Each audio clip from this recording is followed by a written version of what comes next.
நமக்காய் ஜீவனை தந்த அருமை இரட்சகர் இயேசுவின் நாமத்தில் அன்பின் வாழ்த்துக்கள். இஸ்ரவேல் ஜனங்கள் பல முறை ஆண்டவரை விட்டு பின்வாங்கி போனாங்க, முறுமுறுத்தாங்க. என்னாகமம் 11ஆம் அதிகாரத்துல பார்க்கும்போது, எங்களுக்கு சாப்பிட இறைச்சி கொடுப்பவர் யாருன்னு கேட்டு மோசே கிட்ட வாக்குவாதம் பண்றாங்க. தேவன் இஸ்ரவேல் ஜனங்கள் மத்தியில எவ்வளவோ அற்புதங்கள் செஞ்சிருந்தாலும் அதை அவங்க ரொம்ப சீக்கிரம் மறந்துட்டாங்க. இந்த சூழ்நிலையில தேவன் மோசே கிட்ட இந்த ஜனங்களுக்கு சாப்பிட இறைச்சி தருவேன்னு சொன்னாரு.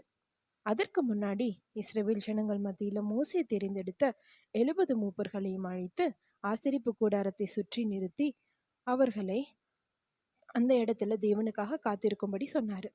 மோசே தேவன் சொன்னபடியே செஞ்சாரு. அப்போ தேவன் மேகத்துல இறங்கி மோசையோடு பேசி மோசையின் மேல் இருந்த ஆவியை அந்த 70 மூப்பர்கள் மேலேயும் வைத்தார். இதுல 2 பேர் மட்டும் பாளையத்துல இருந்தாங்க. அவங்க மேலேயும் இந்த ஆவி இறங்கினது. ஆவி இறங்கின உடனே இந்த 70 பேரும் தீர்க்க தரிசனம் சொன்னார்கள்னு வேதம் சொல்லுது.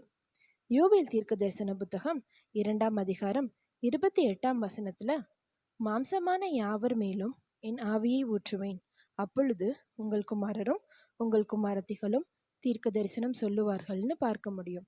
அப்போஸ்தலருடைய நடபடிகள் 1ஆம் அதிகாரம் 8ஆம் வசனத்துல, பரிசுத்த ஆவி உங்களிடத்தில் வரும்போது நீங்கள் பலனடைந்து எருசலேமிலும் யூதேயா முழுவதிலும் சமாரியாவிலும் பூமியின் கடைசி பரியந்தமும் எனக்கு சாட்சிகளாய் இருப்பீர்கள்னு இயேசு சொல்றத பார்க்க முடியும். பரிசுத்த ஆவியானவர் நம்மேல இறங்கும் போது பல மாற்றங்கள் நம்ம வாழ்க்கையில காண முடியும். வேதம் சொல்றது போல நாமும் சாட்சியுள்ள வாழ்க்கை வாழ முடியும்.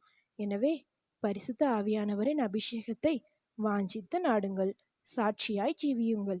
வேறொரு வேத தியானத்தோடு நாளை சந்திப்போம். God bless you.